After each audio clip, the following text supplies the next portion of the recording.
मशहूर है। आप देख रहे हैं मेरा YouTube channel Dawn news editorials. अच्छा, आज जो हम डॉन का एडिटोरियल कर रहे हैं वो है बैड एयर। ठीक है, इतनी एयर में पोल्यूशन वगैरह आई हुई है और जितने ये मुजरे सेहत है और जितनी ये सांस की बीमारियां हो रही हैं इस वजह से, तो उस वजह से काफ़ी अहम एडिटोरियल है। इसमें इन्होंने चीज़ें बताई हुई हैं कि क्या वजूहात हैं इसमें, और साथ इसमें वर्ल्ड बैंक की स्टडी वगैरह के हवाले से भी जिक्र है। और इसके अलावा striving for clean air report का हवाला दिया गया है, तो इसको हम डिटेल से देख लेते हैं। ठीक है, अच्छा, भी कह रहे हैं कि climate related catastrophes can have devastating effects on lives and livelihoods as this year's monster monsoon in Pakistan has shown. उनका क्लाइमेट रिलेटेड कैटास्ट्रोफी क्या होता है? कोई एक इवेंट जो क्या है बहुत ज़्यादा डैमेज लेके आए, डिज़ास्टर लेके आए, ठीक है, बहुत ज़्यादा नुकसान हो। तो जितने भी ये क्लाइमेट रिलेटेड कैटास्ट्रोफी थे ना, ये भी नुकसान हुआ ये इसके खास तौर पे आप फ्लड कह लें, और ये क्लाइमेट रिलेटेड ही था।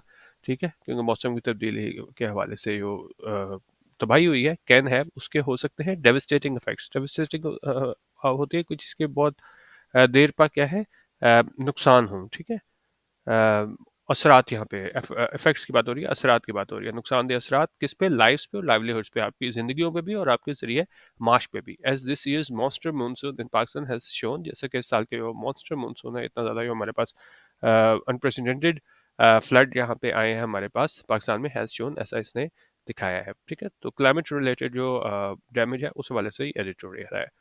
But while the nation struggles to rebuild after the massive floods, another climatic event is casting its long shadow. उन्होंने कहा जहाँ जो नेशन है वो स्ट्रगल कर रही है, वहाँ मुश्किलात का शिकार है रीबिल्ड करने के लिए। रीबिल्ड होते है कोई चीज़ ख़राब हो गई और डैमेज हो गई, उसको आप दोबारा ठीक करो, क्योंकि ज़ाहिर है उसके बाद जितना भी हमारा इंफ्रास्ट्रक्चर और बुनियादी जो ज़रूरियात की चीज़ें थी वहाँ पे, सारा जो ढांचा था, इंतजामी ढांचा, वो सारा ख़राब हो गया, तो उसको क्या है रीबिल्ड किया जा रहा है। आफ्टर द मैसिव फ्लड्स, ये इतने बड़े पैमाने पे जो फ्लड आए थे उसके बाद उनका एक और क्लाइमेटिक इवेंट जो है ना इस कास्टिंग इट्स लॉन्ग शेडो।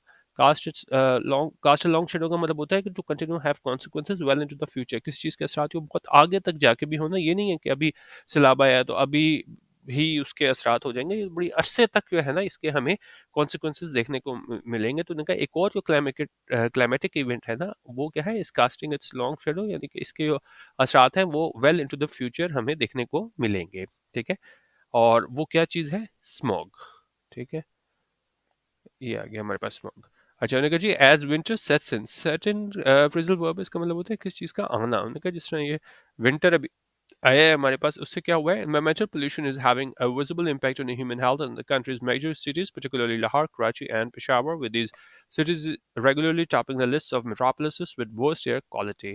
अच्छा, उन्होंने कहा जी एनवायरमेंटल पोल्यूशन जो है ना उसका क्या है? विजिबल इम्पैक्ट है, मतलब वाज़ेह तौर पे सामने देखा जा सकता है। किस चीज़ पे? ह्यूमन हेल्थ पे, इंसानी सेहत पे। कहाँ पे? In the countries major cities, जो मुल्क के जो बड़े मेजर सिटीज़ हैं जिसमें लाहौर, कराची, पेशावर शामिल है, तो वहाँ पे जो है ना वो जो क्या असरात हो रहे हैं इसके एनवायरमेंटल पोल्यूशन के, वो वाज़ेह तौर पे देखा जा सकता है। With these cities regularly topping the list of metropolises with worst air quality, क्योंकि जो सिटीज़ हैं वो क्या है? टॉप द लिस्ट कर रहे हैं, हमारे सबसे ऊपर आ रहे हैं उन मेट्रोपोलिसेस में। मेट्रोपोलिसेस होते हैं जो बड़े शहर होते हैं ना किसी मुल्क के, तो उस लिस्ट को टॉप कर रहे हैं विद वर्स्ट एयर क्वालिटी, जहाँ क्या है? एयर क्वालिटी वर्स्ट है बिल्कुल, जहाँ मतलब आप कह लें ना जहाँ सांस लेना भी क्या है बड़ा मुश्किल हो जाता है। ठीक है, अच्छा। However, as a recently released World Bank study has shown, that there is a problem shared by all of South Asia, and unless a region-wide approach is taken, things are likely to get worse. अच्छा, अब यहाँ पे बड़ी important बात ये कर रहे हैं कि जो वर्ल्ड बैंक की एक स्टडी आई है उसने ये दिखाया है कि जो बैड एयर है ना वो प्रॉब्लम है जिसको शेयर किया गया है। तो साउथ एशिया, पूरे जनूबी एशिया, ये नहीं है कि सिर्फ यहाँ पे पाकिस्तान में इशू है, पूरे ये साउथ एशिया पूरे रीजन का इशू है। और उन्होंने कहा अगर जो है ना एक रीजन वाइड अप्रोच नहीं अपनाई जाती, तो हालात जो है वो क्या है? Are likely to get worse, यानी कि और ज़्यादा जो है वो मुश्किलात का शिकार हो जाएंगे। तो इसमें ये नहीं है कि अगर पाकिस्तान जा रहा है कि जी यहाँ पे हम अपने ये बैड एयर है उसको ठीक करें, तो हम सिर्फ खुद ठीक कर सकेंगे, ये इसका हम आगे रीज़न भी देखेंगे। तो बेसिकली वो कह रहे हैं कि जी पूरे खित्ते को जो है ना इसके लिए कुछ करना होगा। अच्छा, अब बात करें according to the striving for clean air report, 9 out of the 10 cities with worst air pollution in the world are in South Asia। ठीक है, अब उसको एग्जाम्पल सर दे रहे हैं कि जो striving for clean air report आई है वो ये कह रही है कि 10 में से 9 जो शहर है ना जिन सबसे ज़्यादा क्या है वर्स्ट एयर पोल्यूशन है दुनिया में, वो कहाँ पे है? साउथ एशिया में है, जनूबी एशिया में है। तो यहाँ से आपको पता चल रहा है कि इस खत्ते में कितना ज़्यादा ये मसला गंभीर बन चुका हुआ है। As the study notes, the impacts of air pollution can range from respiratory illnesses to premature mortality. अच्छा, और इस स्टडी में क्या बताया गया है, ये इसके असरात हैं उसमें क्या क्या हो सकता है। एक तो रेस्पिरेटरी इलनेसेस हो सकती हैं, इसमें हमारे पास क्या आ सकता है, इसमें हमारे पास एस्थमा हो सकता है, chronic obstructive pulmonary disease COPD है, पल्मोनरी फाइब्रोसिस निमोनिया है, और लंग कैंसर है। और क्या हो सकता है हमारे पास, जो प्रीमेच्योर मोर्टेलिटी होती है जब आप डेथ हो जाए।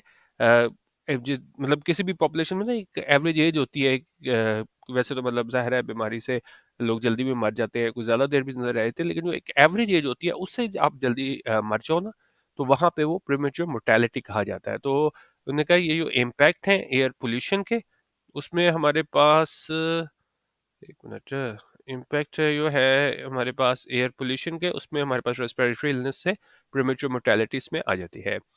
The prime contributors of air pollution include burning of high-emission solid fuels, brick kilns, burning of municipal waste, as well as human cremation. अच्छा, अब क्या क्या चीज़ें जो शामिल हैं, जो कंट्रीब्यूटर हैं एयर पोल्यूशन के, उसमें शामिल है हाई एमिशन सॉलिड फ्यूल्स हैं, ये वो ब्रिक किल्न्स हैं, ये होते हैं ना, ईंटें भट्टे पे जला रहे होते हैं, वो शामिल है। फिर इसको म्यूनिसिपल वेस्ट को जलाना शामिल है, और साथ साथ ह्यूमन क्रेमेशन। क्रेमेशन क्या होता है कि जब आपके डेड बॉडी को खासतौर पे जलाते हो, तो खासतौर पे ये चीज़ जो है वो कहाँ पे, इंडिया में बहुत ज़्यादा इस वजह से एयर पोल्यूशन हो रही है।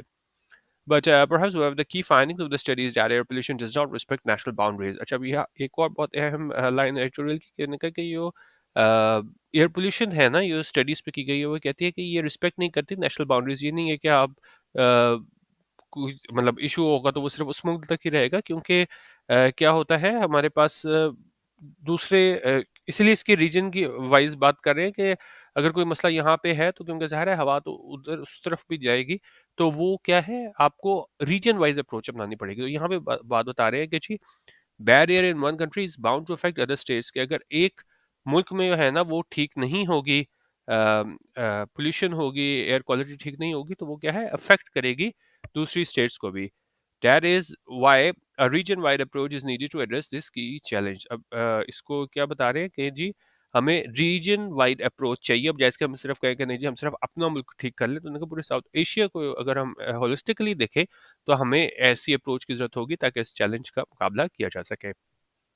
अच्छा, cooperation on this major environmental and health issue is, of course, easier said than done, primarily because of the lack of integration in South Asia, particularly the frosty Pakistan-India relationship. अच्छा, अब वजूहात बता रहे हैं कि क्यों मुश्किल होगा इस पूरे रीजन में कि कॉपरेट करके जो है ना हम इस मसले का हल निकाल सकते हैं। उन्होंने कहा जी, कॉपरेशन जो है इस जो आप कह लें माहौलियाती और हेल्थ इशू है, इस पे उन्होंने कहा ये कहना बड़ा आसान है कि जी इस पे कॉपरेशन होनी चाहिए साउथ एशिया में। ईजियर सेड देन डन, मतलब कहना बड़ा आसान है, करना मुश्किल है। प्राइमरीली वजह क्या है, उनका बुनियादी तौर पर वजह यह है कि जो लैक ऑफ इंटीग्रेशन है साउथ एशिया में, खासतौर पे जो फ्रॉस्टी पाकिस्तान इंडिया रिलेशनशिप है, मतलब इतने अच्छे ताल्लुकात नहीं हैं पाकिस्तान इंडिया के, तो वहाँ पे ये कहना बड़ा आसान है कि जी कॉपरेशन होनी चाहिए इस एनवायरमेंटल इशू को टैकल करने के लिए, लेकिन ये उन्होंने कहा जी इस प्रैक्टिकली काफ़ी क्या है, मुश्किल होगा, खासतौर पे पाकिस्तान इंडिया के ताल्लुकात को लेके। Yet, if the current state of affairs persists, a quarter of the globe's population will one day literally be gasping for fresh air. और लेकिन उन्होंने कहा कि अगर जो मौजूदा स्टेट ऑफ अफेयर्स हैं, जो अभी जिस तरह के हालात चल रहे हैं, वो परसिस्ट करते हैं, वो बरकरार रहते हैं, तो जो quarter of the globe's population है वो क्या है, वो एक दिन लिटरली भी gasping for fresh air, gasping for air का मतलब होता है कि आपको सांस नहीं और बड़ा मुश्किल पेश आ रही होती है। तो उन्होंने कहा वन उन्होंने कहा quarter of the globe population जो है ना, वो उसको क्या है, सांस लेने में मुश्किल आ सकती है अगर इस तरह के हालात आगे भी बरकरार रहे। Of course, states need to take internal steps to limit air pollution.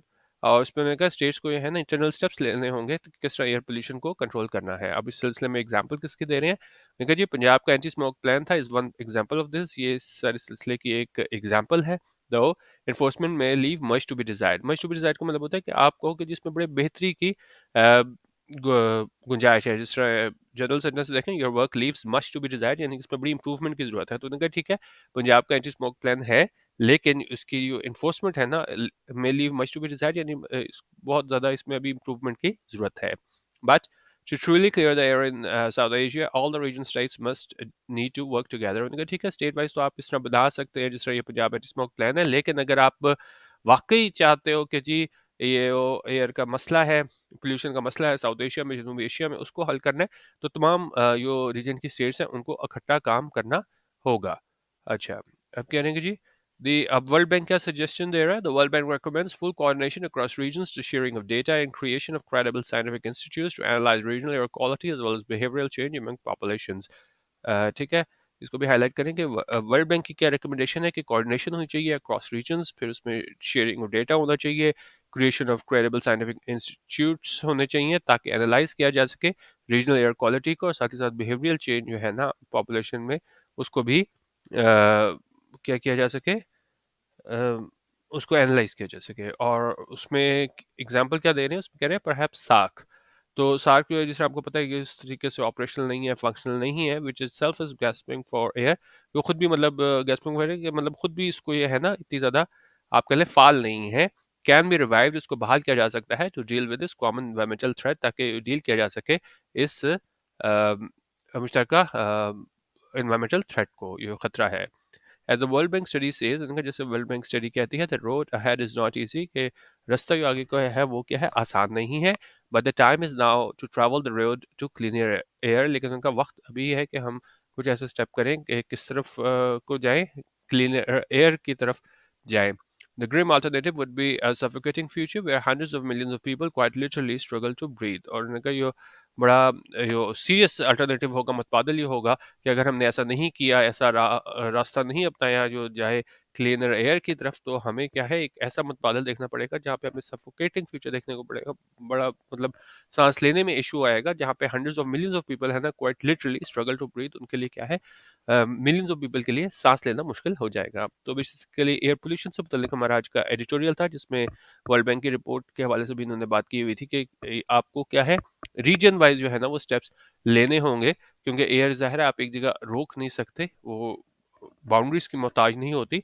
तो आप ठीक है इंटरनली तो स्टेट्स को काम करना होगा, लेकिन क्या है ये पूरे अगर आपने साउथ एशियन रीजन के लिए कुछ करना है तो खासतौर पर पाकिस्तान इंडिया को है ना उसमें कॉपरेशन दिखानी होगी। लेकिन उनका ये कहना आसान है, करना मुश्किल है, खासतौर पर पाकिस्तान इंडिया के ताल्लुकात हैं उसको लेकर। उन्होंने कहा परहैप्स उन्होंने कहा ये सार्क जो अभी इस तरीके से ऑपरेशन नहीं है, वो उसको रिवाइव करके इस मसले के वहाँ पे ये उठाया जा सकता है। ठीक है, ये हमारा आज का ट्यूटोरियल था। बाकी हमारा व्हाट्सएप ग्रुप ज्वाइन करना हो तो 0312 419 1070 यहाँ पे व्हाट्सएप करके हमारे पेड व्हाट्सएप ग्रुप में शामिल हो सकते हैं, जहाँ PDF हाईलाइट्स और दूसरा मटेरियल शेयर होता है। ठीक है, ₹200 ईजी पैसा पर मंथ। तो आप व्हाट्सएप कर सकते हैं 0312 419 1070। वीडियो देखने का बहुत शुक्रिया। अल्लाह हाफिज़। पाकिस्तान जिंदाबाद।